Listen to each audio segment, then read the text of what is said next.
Allô? Salut, j'ai appris que je rentrais dans la région et je m'arrête à Chaudiac. Si tu veux, on peut se voir. On se retrouve devant la mairie, je te fais visiter Chaudzeg.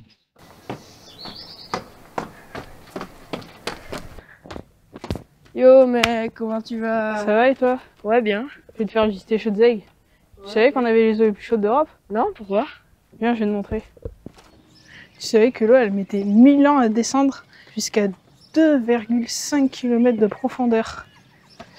1000 ans, t'imagines l'eau, elle date du Moyen-Âge. C'est énorme, hein? Ah oui. Et elle prend une semaine à remonter par un réseau de failles.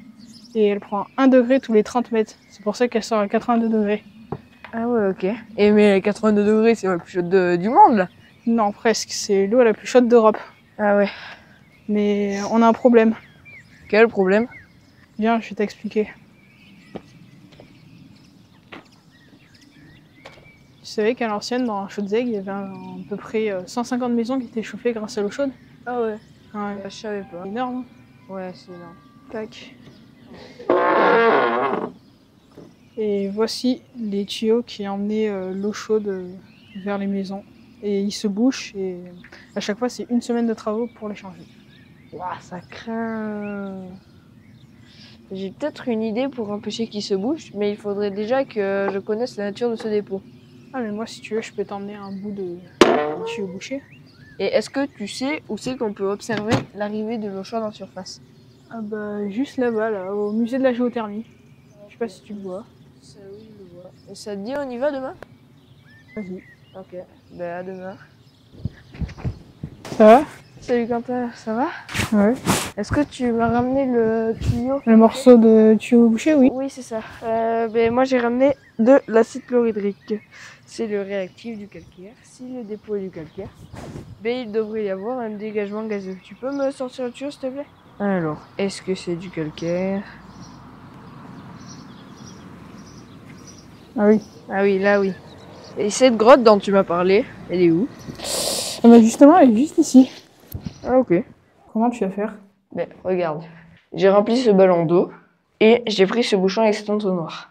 Et je vais plonger l'entonnoir au-dessus de la remontée des bulles pour que les bulles qui montent, le gaz y rentre. Si j'ai bien compris, le deuxième trou du bouchon sert à ce que l'eau sorte, chassée par le gaz qui s'accumule.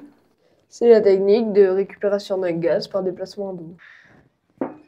Bon, pour voir si le gaz c'est bien du CO2, j'ai besoin d'eau chaud. C'est bien trouble. C'est bien du CO2 le gaz. C'est sûrement le départ du CO2 qui provoque le dépôt du calcaire.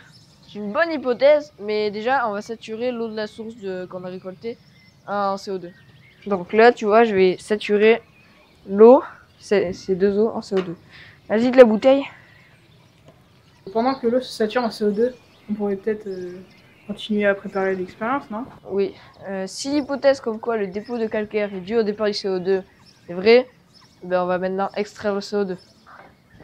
Je vais relier le haut du tuyau au robinet du jardin. L'eau qui sort du robinet et quand elle passe dans la pompe à vide, ça crée une dépression qui entraîne le départ du CO2. Regarde un dépôt! C'est donc du calcaire? Oui. Bon, on pourrait faire le test avec l'acide chlorhydrique, ça aurait fait un dégagement gazeux, mais laisse-moi te faire quelques dépressions.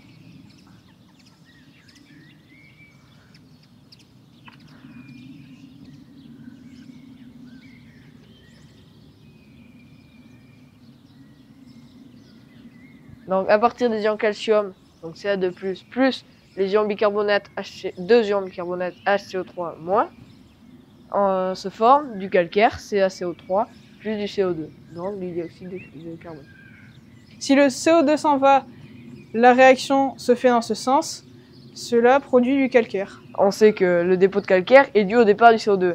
Donc pour que le CO2 ne produise pas de calcaire, il faut que le thermal circule dans les tuyaux sous pression. Au moins, le CO2 ne part pas et les tuyaux ne se bougent pas.